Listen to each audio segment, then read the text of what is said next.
आज की कहानी में।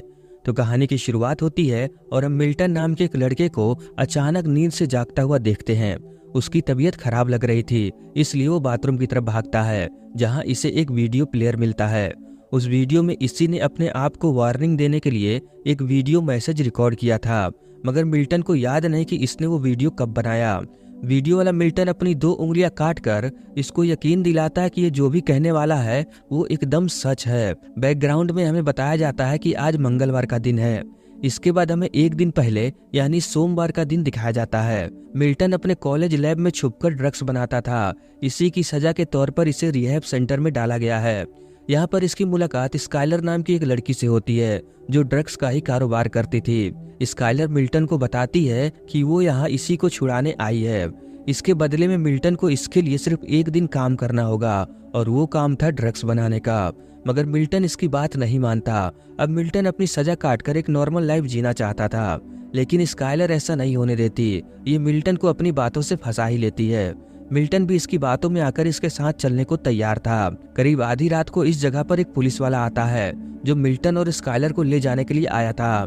स्काइलर मिल्टन को बताती है कि इसका नाम रसल है और ये मेरा बॉयफ्रेंड है। ये सब देखकर मिल्टन समझ जाता है कि स्काइलर ने इसे अपने साथ चलने के लिए फंसाया, लेकिन अब इसके पास और कोई रास्ता नहीं था, इसलिए मिल्टन इनके साथ निकल पड़ता है। कुछ देर बाद ये तीनों एक सुनसान आइलैंड पर पहुंचते हैं, जहां दूर दूर तक इनके सिवा और कोई नहीं था। ये घर रसल ने इसीलिए चुना था ताकि वो अपना सीक्रेट काम कर सके। इस घर में बहुत सारे हथियार टंगे हुए थे। रसल की बातों से ऐसा लग रहा था जैसे वो कोई साइको हो। इसे गन और खासकर उसकी गोलियां बहुत पसंद थी। रसल एक गोली को हवा में फेंकता है, जो ऊपर ही अटक जाती है।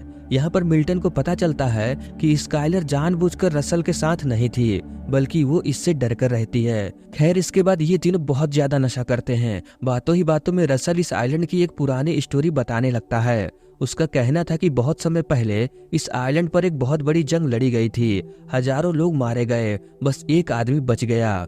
तभी मिल्टन नोटिस करता है कि यहाँ कुछ अजीब सा हो रहा है, जिसके बाद ये सीन कट होकर अगला दिन दिखाया जाता है। मिल्टन फिर से उसी जगह पर अचानक से जागता है, क्योंकि इसने कल रात में बहुत नशा किया था, इसलिए उसकी तबीयत खराब हो रही थी। वो भागकर बाथरूम में जाता है, मगर इस बार हमें बाथरूम में कोई भी वीडियो प्लेयर नहीं मिलता। आखिर यहाँ पर क्या हो रहा है, ये हमें थोड़ी देर बाद पता चलेगा। स्काइलर मिल्टन से कहती है कि मैंने तुम्हारा इस्तेमाल किया, रसल बहुत खतरनाक है, इसलिए तुम चाहो तो भाग सकते हो। ये मिल्टन को यहाँ से भागने के लिए गाड़ी की चाबी भी देती है, लेकिन अब मिल्टन स्काइलर को पसंद करने लगा था। ये बिना इसके यहाँ से नहीं जाएगा। तब स्काइलर मिल्टन को अपनी सेफ्टी के लिए गन देती है। इसके बाद मिल्टन अपना काम यानी ड्रग्स बनाना शुरू करता है। तभी यहाँ रसल आता है। मिल्टन के पास गन देखकर वो समझ जाता है कि ये इसे धोखा देने वाला था। ये मिल्टन को मारने की कोशिश करता है। तब मिल्टन रसल को बताता है कि अगर मैं मर गया तब तुम ये ड्रग्स कभी भी नहीं बना पाओगे। तब रसल इसको इसी का बनाया हुआ फार्मूला इसको डिटेल में बताने लगता है। ये सुनकर मिल्टन हैरान था कि रसल को इसके फार्मूले के बारे में कैसे पता चला। रसल जैसे ही मिल्टन को शूट करता है, तभी इसे पता चलता है कि स्काइलर ने पहले ही गन की गोलियां निकाल लिया था, यानी अब स्काइलर और मिल्टन एक साथ है। ये जानकर गुस्से में आकर रसल दूसरी गन से इन दोनों को मारने की कोशिश करता है। काफी देर भागा दौड़ी होने के बाद रसल जैसे ही मिल्टन को मारने वाला था, तभी पीछे से स्काइलर रसल को ही मार देती है। फिर मिल्टन रसल की डेड बॉडी को घर के बाहर ही गड्ढा खोदकर गाड़ने लगता है, लेकिन तभी रसल होश में आ जाता है, यानी अभी भी रसल पूरी तरह से नहीं मरा था। रसल मरते हुए मिल्टन से कहता है कि स्काइलर तुम्हें धोखा दे रही है, लेकिन मिल्टन इसकी बातों पर ध्यान नहीं देता। ये इसको जिंदा ही जमीन में गाड़ देता है। खैर, इसके बाद मिल्टन और स्काइलर आराम करने के लिए चले जाते हैं। इनका प्लान था कि ये अगली सुबह इस आइलैंड से निकल जाएंगे, लेकिन ये इनकी गलतफहमी थी। अगली सुबह जब इसकी आंखें खुलती है, तब ये उसी जगह पर जागता है जहां ये कल जागा था। इसकी तबीयत वैसे ही खराब थी। वो भागकर बाथरूम में जाता है, लेकिन इस बार भी हम देख पाते हैं कि वो वीडियो प्लेयर वहां नहीं था। बैकग्राउंड में हमें बताया जाता है कि आज मंगलवार है। इसके बाद कहानी में ट्विस्ट आना शुरू होता है। पिछले दिन रसल से लड़ाई करते समय मिल्टन को चोट आई थी, लेकिन अब वो निशान ऐसे गायब हो गए जैसे गधे के सर से सींग। सबसे ज्यादा परेशान करने वाली ये बात थी कि रसल अभी जिंदा है। वो इसके साथ ऐसे बर्ताव कर रहा था जैसे उसे कुछ याद ही ना हो। कंफर्म करने के लिए मिल्टन रसल की डेड बॉडी को चेक करता है, जिसे देखकर वो हैरान हो जाता है, क्योंकि उसकी डेड बॉडी अभी भी उसी जगह पर थी। मगर ये कैसे हो सकता था? ये सारी बात मिल्टन स्काइलर को भी बताता है, जिस पर स्काइलर कहती है हाँ मुझे सब याद है, लेकिन ये बात तुम रसल को मत बताना। लेकिन मिल्टन के पेट में ये बात नहीं पचती और वो रसल को सब कुछ समझाने की कोशिश करता है। ये रसल को इसी की डेड बॉडी दिखाने के लिए ले जाने लगता है, लेकिन तभी रसल मिल्टन को ही चाकू मारकर स्काइलर को भी मारने वाला था, मगर उल्टा स्काइलर ही इसको मार देती है। मिल्टन घायल हो चुका था। वो स्काइलर से पूछता है कि ये सब क्या हो रहा है। तब स्काइलर इसे बताती है कि ज्यादा परेशान मत हो, तुम्हारा घाव अगली सुबह तक ठीक हो जाएगा, जैसे तुम आज ठीक हो गए।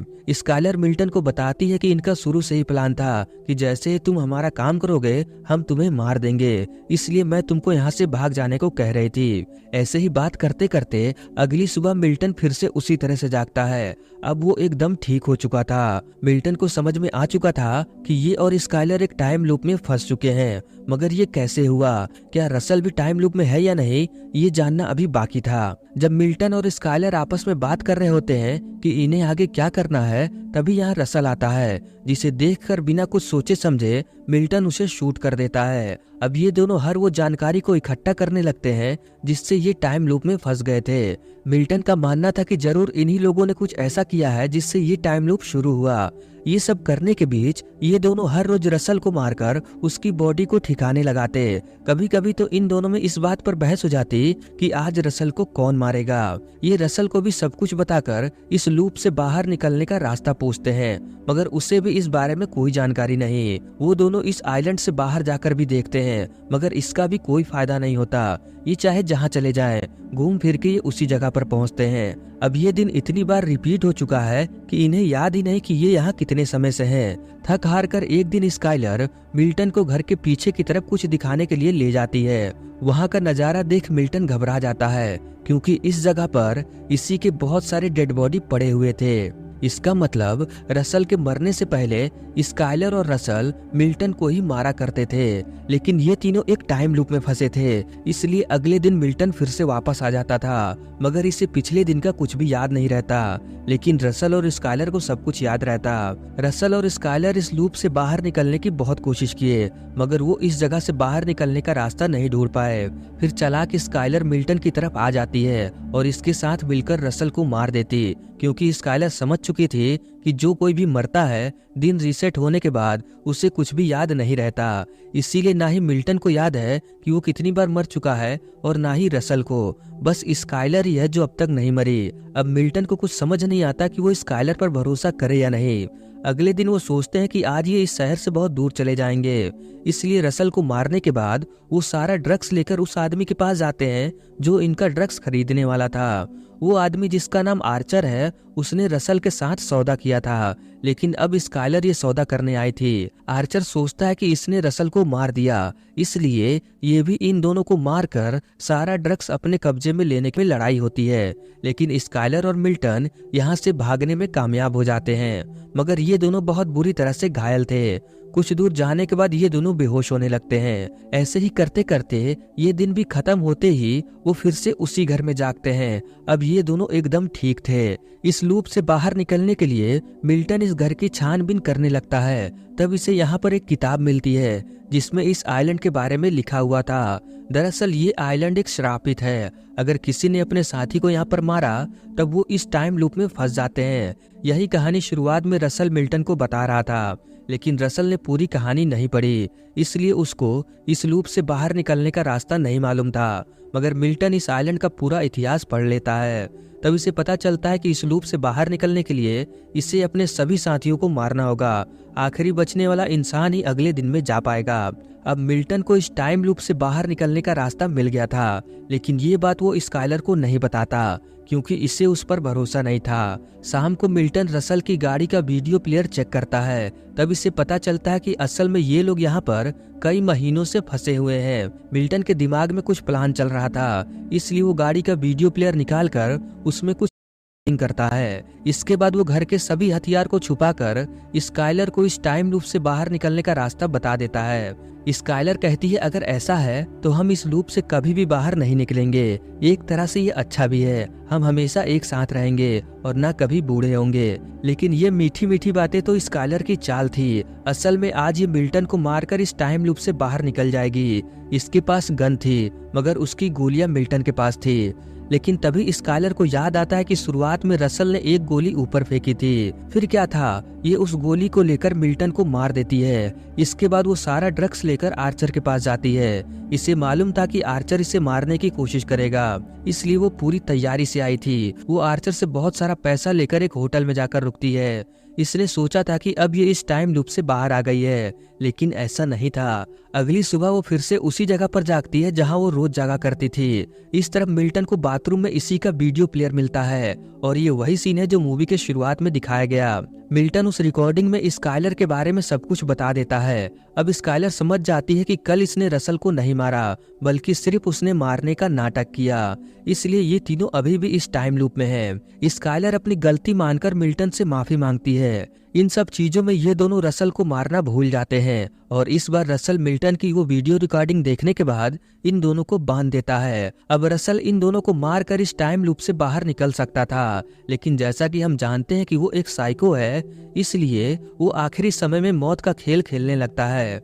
ये अपने गन में एक गोली डालकर सभी पर ट्राई करने वाला था। जो आखिरी में बच जाएगा वही विजेता होगा। वो सबसे पहले अपने ही ऊपर फायर करता है, लेकिन इसकी किस्मत इतनी खराब थी कि गोली चल जाती है और वो मारा जाता है। अब मिल्टन और स्काइलर आपस में लड़ने लगते हैं। जब मिल्टन स्काइलर को मारने वाला था, तब स्काइलर मिल्टन से बहुत प्यारी प्यारी बातें करने लगती है। ये फिर से मिल्टन को अपने जाल में फंसा रही थी। बेचारा मिल्टन स्काइलर को नहीं मार पाता क्योंकि वो उसे पसंद करता था, इसीलिए वो अपने आप को ही मार लेता है। ये देखकर स्काइलर को बहुत दुख होता है। वो मिल्टन को बोलती है कि ये बात वो जिंदगी भर याद रखेगी, लेकिन अब कोई फायदा नहीं था, मिल्टन तो मर चुका है। खैर अगले दिन एक नया सवेरा होता है और ये दिन था बुधवार का। जब स्काइलर को होश आता है तब यहाँ पर आर्चर अपनी गर्लफ्रेंड के साथ आया हुआ था, क्योंकि कल यानी मंगलवार को रसल इसके पास ड्रग्स लेकर आने वाला था, मगर वो नहीं आया। इसलिए पता लगाने आर्चर खुद यहाँ आ गया। आर्चर यहाँ की हालत देखकर समझ जाता है कि जरूर इन तीनों में ड्रग्स को लेकर लड़ाई हुई होगी और स्काइलर ने इन दोनों को मार दिया। अब आर्चर भी कम नहीं था, ये स्काइलर को मारकर वो ड्रग्स यहाँ से लेकर जाने वाला था। स्काइलर ये जानकर कि आर्चर उसे मारने वाला है, वो बहुत अजीब तरह से हंसने लगती है। आर्चर को लगता है कि शायद वो पागल हो गई है, लेकिन इसे नहीं मालूम कि अगर ये स्काइलर को मारेगा तब क्या होगा। फिर गोली चलने की आवाज के साथ ये फिल्म इधर ही खत्म हो जाती है। अब आगे क्या होगा तो देखिए, आर्चर ने स्काइलर को मार दिया क्योंकि ये आइलैंड एक श्रापित है, इसीलिए अब आर्चर, उसकी गर्लफ्रेंड और स्काइलर इस टाइम लूप में फंस जाएंगे। यही सोचकर स्काइलर हंस रही थी क्योंकि इसे पता है कि अगले दिन वो फिर से जिंदा हो जाएगी। अब सिर्फ स्काइलर को ही इस टाइम लूप से बाहर निकलने का रास्ता पता है, इसीलिए वो आर्चर और